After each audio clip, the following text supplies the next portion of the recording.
From the Newstalk ZB newsroom, this is Newsfix. In this update, Donald Trump is leaving it up to Ukraine to decide if they'll do territorial swaps with Russia.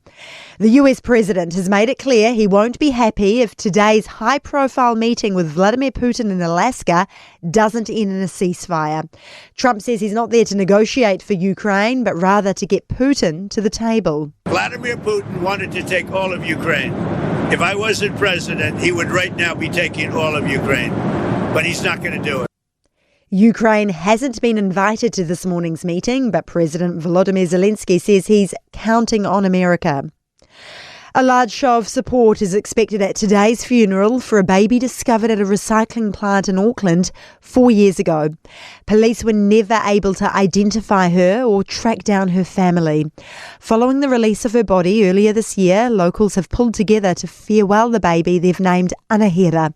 Her funeral takes place today at St. Peter's Anglican Church in Onehunga.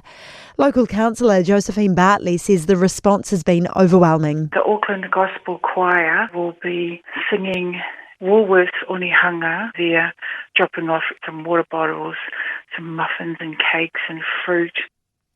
An exodus out of New Zealand has been blamed as a reason for our stagnant economy. Stats NZ figures shows the number of Kiwis moving offshore is at an almost record high, with annual net migration below 14,000. ASB senior economist Mark Smith says it's indicative of a softer economy, which in turn relies on support from population growth. And that really explains why things appear to have been reasonably flat, because there are few people around. And those who suffer migraines are facing significant barriers to treatment. New Otago University research has found more than 750,000 Kiwis get migraines, but many aren't getting the help they need. That can be because of cost, wait times, or a shortage of specialists. That's news. To sport, and the Warriors are back into the NRL's top four after a 14-10 comeback victory over the Dragons at Mount Smart. A brace of tries to Adam Pompey in the second half saw the Warriors break their three-game losing streak. Coach Andrew Webster says it was far from perfect, but they showed heart. An amazing amount of effort and scramble and working hard for each other and finding a way. I think when you're not playing your best football, your first win isn't going to be a 20-point victory. It's going to be a hard-fought win, and that's what we come up with tonight.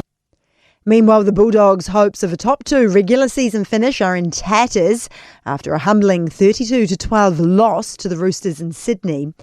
And Kiwi golfer Kazuma Kobori has missed the cut by 3 shots at the Danish Championships in Copenhagen. That's sport. I'm Diana Vesic. For more news, listen to Newstalk ZB live on iHeartRadio.